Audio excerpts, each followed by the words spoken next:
Mic അദ്ദേഹത്തിന് കൊടുക്കണേ. ശ്രീത്തെ ഒരു മൈക്ക് അദ്ദേഹത്തിന് കൊടുക്കണേ. ഒരു മൈക്ക് കൊടുക്കും.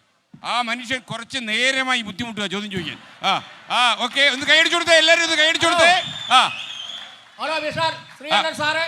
പേര് അടൽക്കാലത്തിലെ 3 നേതാക്കന്മാരെ 3 സഹാക്കളോ അവർ അടിവെക്കും. സാറിനോട് ഒരു ചോദ്യം ചോദിക്കുന്നത്, ഈ 3 പേരുള്ളതില് ഈ അടൽക്കാലത്തില് CPM-ന്റെ മാർക്സിസ്റ്റ് പാർട്ടിയുടെ ഒരു നേതാവിനെ എന്തുകൊണ്ട് ഇവിടെ വിളിക്കാഞ്ഞ്? ഈ അടൽക്കാലത്തിൽ ഇത് ഈ നിൽക്കുന്ന നേതാവിന്റെ ആരുടെ നേതാവാ?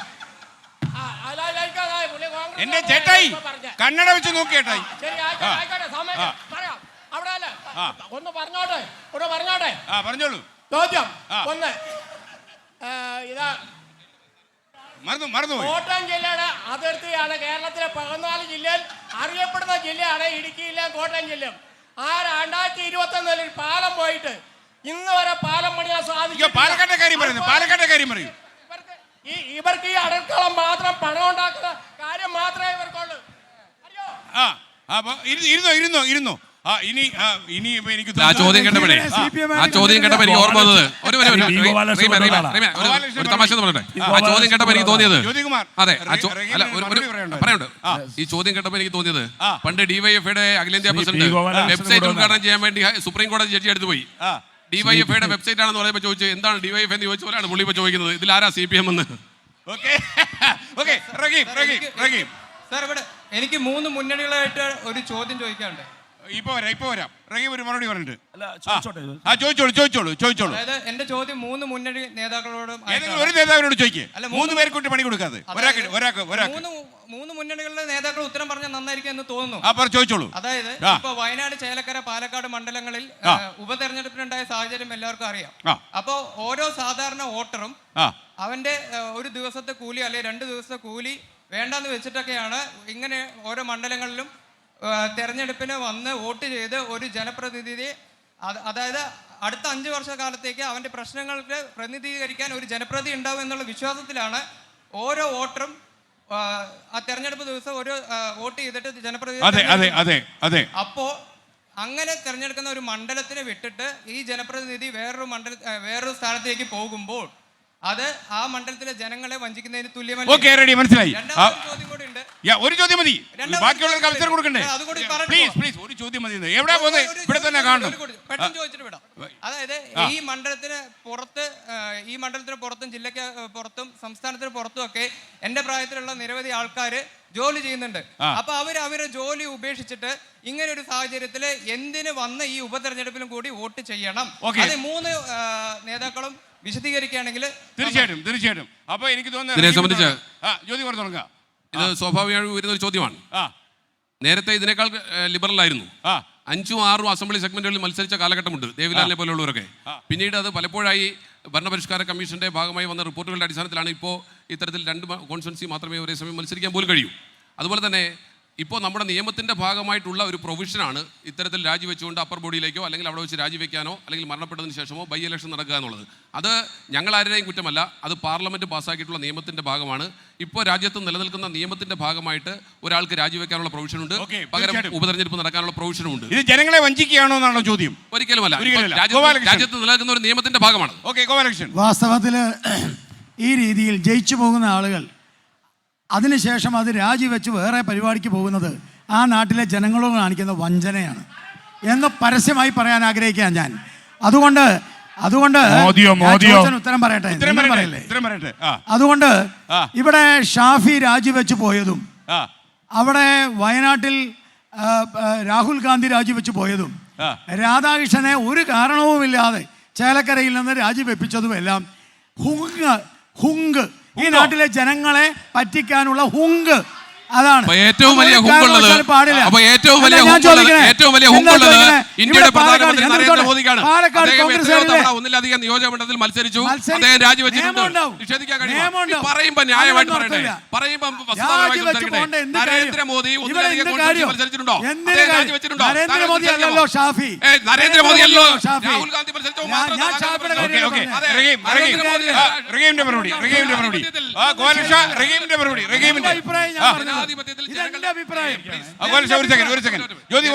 ജനാധിപത്യത്തിൽ നരേന്ദ്രമോദിക്കും ഷാഫി പറമ്പിലിനും ഗോപാലകൃഷ്ണനും SKനും ഒരേ ഓക്കേ, അതെ അതെ അതെ റഹീം, റഹീം, റഹീം, ഏ റഹീം. ഒരു ആവശ്യമില്ലാത്ത ഈ തെരഞ്ഞെടുപ്പാണ്. പ്രേക്ഷകൻ ചോദിച്ച താങ്കളുടെ പേര് പറഞ്ഞില്ലായിരുന്നു.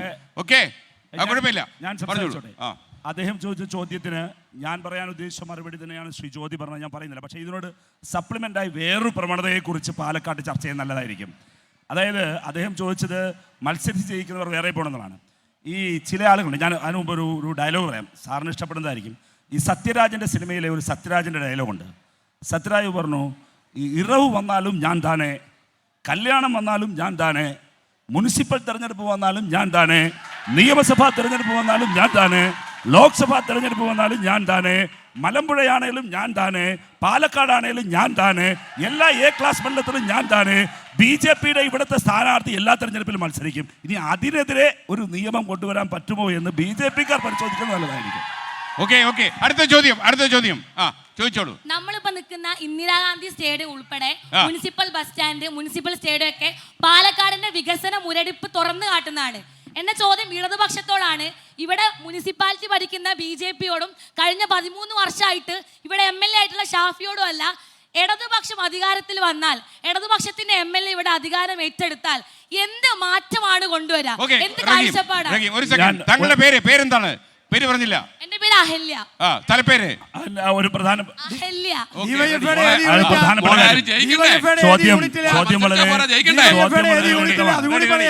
അഡ്രസ് കൃത്യമായി ഡോക്ടർ സരിൻ വിജയിച്ചാൽ സരിന്റെ മുമ്പിലുള്ളത് 1.5 വർഷമാണ്.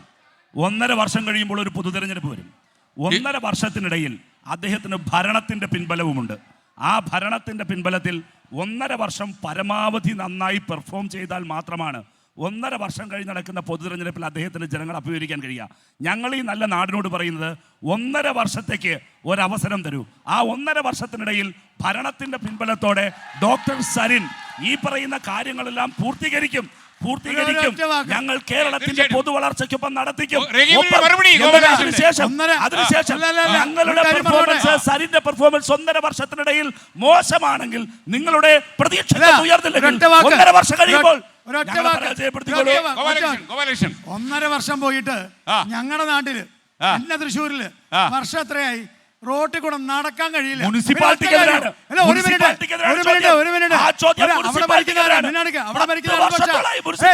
ഞാൻ മറുപടി പറയട്ടെ. പിന്നെ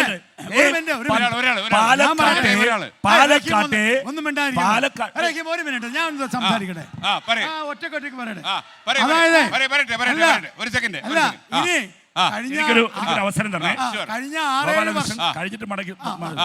6-7 വർഷമായിട്ട് നമ്മുടെ പിണറായി വിജയൻ ഭരിക്കല്ലേ. പിണറായി വിജയന്റെ മുഖം കണ്ട ഈ നാട്ടിൽ ഒരാൾ വോട്ട് ചെയ്യില്ല. അതുകൊണ്ടാണ് പാലക്കാട് വരാതിരുന്നത്. എന്തുകൊണ്ട് പാലക്കാട് വന്നില്ല? മുഖ്യമന്ത്രി എന്താ കാരണം? എന്തുകൊണ്ട് പാലക്കാട് വന്നില്ല? മുഖ്യമന്ത്രി പാലക്കാട് വന്നില്ല?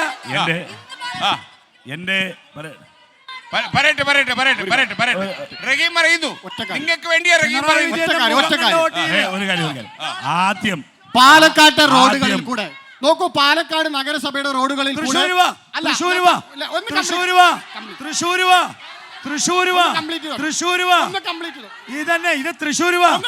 അതായത് പാലക്കാട്ടെ നഗരസഭയുടെ റോഡുകളിൽ കൂടി മനുഷ്യന് പോയിട്ട് ഒട്ടകത്തിന് പോലും നടക്കാൻ പറ്റാത്ത സ്ഥിതിയാണുള്ളത്. ഒരാൾക്കും പോകാൻ പറ്റില്ല.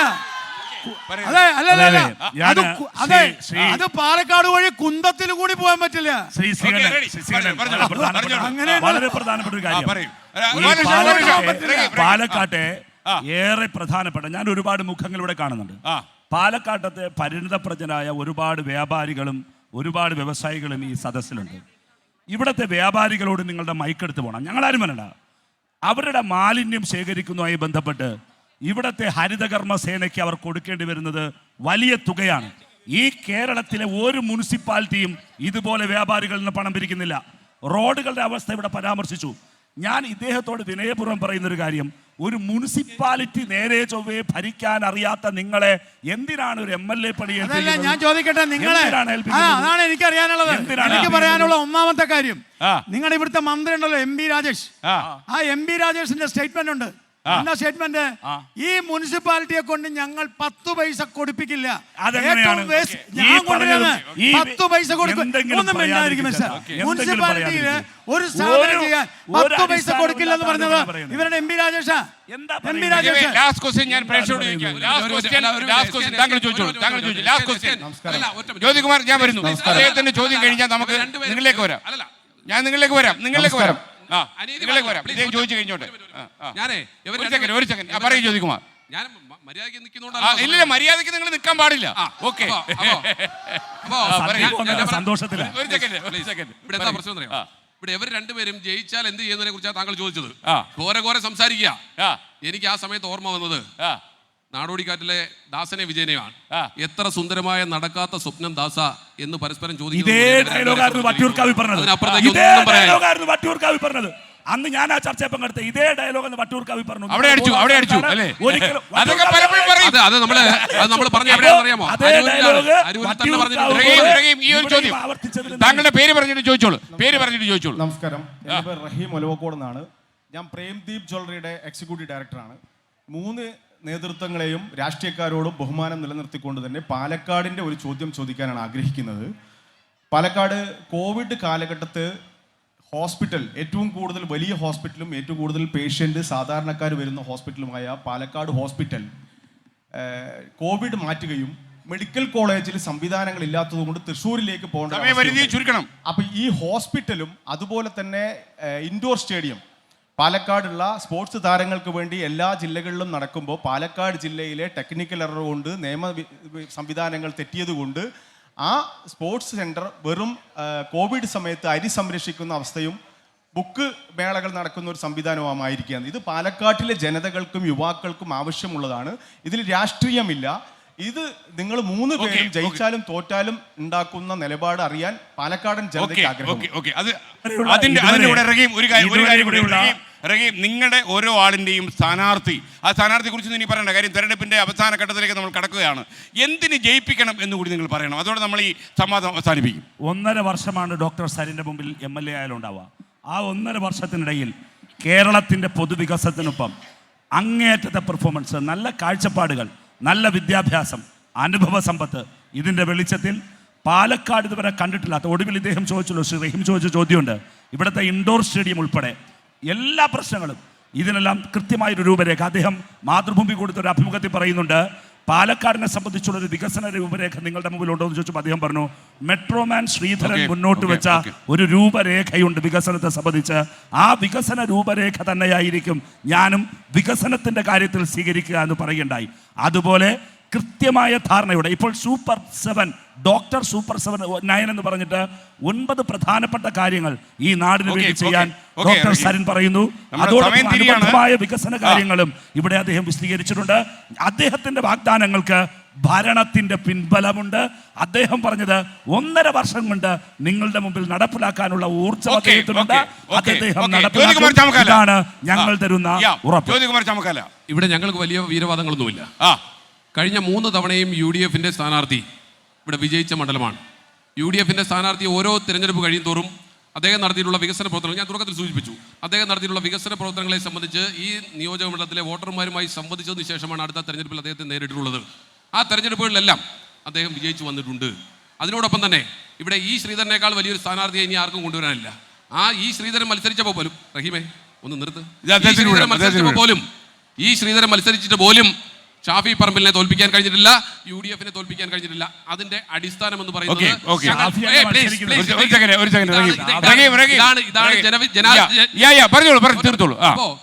അവിടെ ഞങ്ങളുടെ UDFന്റെ നേട്ടങ്ങൾ ഒന്നൊന്നായി ഞങ്ങൾ എണ്ണി പറഞ്ഞുകൊണ്ടാണ് മുന്നോട്ട് പോകുന്നത്.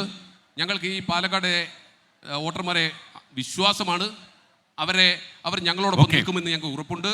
ഞങ്ങൾ മുൻകാലങ്ങളിൽ കാട്ടിയിട്ടുള്ള വികസന നേട്ടങ്ങൾ അത് മുൻപിൽ നിർത്തിക്കൊണ്ട് തന്നെ ഞങ്ങളോടൊപ്പം നിൽക്കും. അതിനപ്പുറത്തേക്ക് ദേശീയ സർക്കാരിനെയും സംസ്ഥാന സർക്കാരിനെയും വിലയിരുത്താൻ കിട്ടുന്ന ഒരു അവസരം കൂടിയാണ്.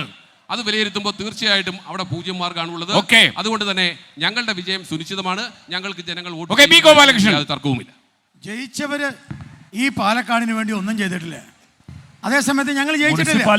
പക്ഷെ 3800 കോടി രൂപ കഞ്ചിക്കോട് വ്യാപാര കേന്ദ്രത്തിന്റെ അടിസ്ഥാനത്തിൽ 3800 കോടി രൂപയുടെ വികസനമാണ് കേന്ദ്ര ഗവൺമെൻറ് പാലക്കാട് കഞ്ചിക്കോട് വ്യാപാര മേഖലയിൽ പ്രഖ്യാപിച്ചിട്ടുള്ളത്. ആ പ്രഖ്യാപനം നടപ്പിൽ വരും. ഈ പാലക്കാടിൻ്റെ വികസനം പൂർണ്ണമാകണമെങ്കിൽ നരേന്ദ്രമോദിയോടൊപ്പം ഇവിടെ കൃഷ്ണകുമാർ ജയിക്കണം. ഇല്ലെങ്കിൽ ഇന്നലത്തെ പോലെ തന്നെ ഇവിടെ ഇതേപോലെ കിടക്കും. അതാണ് BJPയുടെ ലക്ഷ്യം. അതുകൊണ്ട് BJP ജയിക്കും. അതുകൊണ്ട് BJP ജയിക്കും. Thank you Jyothirkumar Chamakkala. Thank you P Gopalakrishnan.